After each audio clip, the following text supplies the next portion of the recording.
दिवसभर दमून थकून आल्यानंतर रात्री किती शांत झोप लागते ना. आणि साखर झोप ती तर फारच मस्त असते.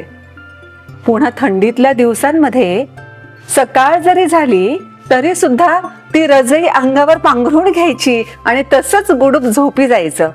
हे सुद्धा किती छान वाटतं की नाही. म्हणजे बऱ्याच जणांना तर झोप एवढी प्रिय असते, विशेषतः या विद्यार्थी वर्गाला. आई अक्षरशः हलवून हलवून उठवत असते, अभ्यास करायचाय, हे करायचंय, ते करायचंय. पण बरीचशी मुलं अजिबात उठत नाहीत. थोड्या वेळ अजून थोड्या वेळात झोपू दे ना, नंतर उठेन ना, हे त्यांचे कारण चालूच असतात.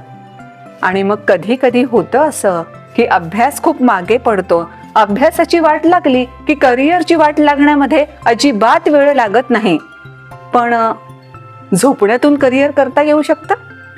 येस, तुम्हाला जर झोप एवढी प्रिय असेल ना तर तुम्ही झोपून सुद्धा करिअर करू शकता. हो, हॉटेल टेस्ट स्लीपर नावाचं एक प्रोफेशन आहे. या प्रोफेशन मध्ये आपण गेल्यानंतर अगदी मस्तपैकी पंचतारांकित हॉटेल किंवा अगदी उत्तम उत्तम हॉटेल्स मध्ये झोपण्यासाठी आपल्याला पैसे मिळतात. चीन मधल्या बीजिंग इथे एक महिला असंच काम करते बरं का. आतापर्यंत जवळपास 200 पेक्षाही अधिक हॉटेल्स मध्ये ती हॉटेल टेस्ट स्लीपर म्हणून गेलेली आहे. आणि या हॉटेल टेस्ट स्लीपरचं काम काय असतं माहित आहे?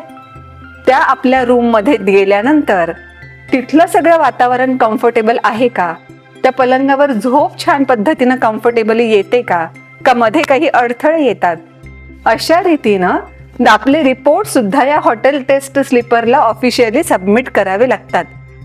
झोपून पैसे कमवण्याची आयडिया खरंच छान आहे की नाही. आणि फक्त हॉटेलमध्येच कशाला, वेगवेगळ्या पद्धतीच्या मॅट्रेसेस जेव्हा येतात, उषा जेव्हा येतात मार्केटमध्ये, तेव्हा त्या कंपन्यांनी सुद्धा अशा ह्या स्लीप टेस्टर्सना बोलवलेलं असतं बरं का. त्या उशीवर, त्या मॅट्रेसवर हे स्लीप टेस्टर्स छानपैकी झोपून बघतात आणि खरंच ते कम्फर्टेबल आहेत का याचे रिपोर्ट्स देत असतात. म्हणून जर तुम्हाला ही झोप खूप प्रिय असेल तर त्यातही करिअर करता येऊ शकतं, हे आता लक्षात ठेवायलाच हवं. थँक्यू.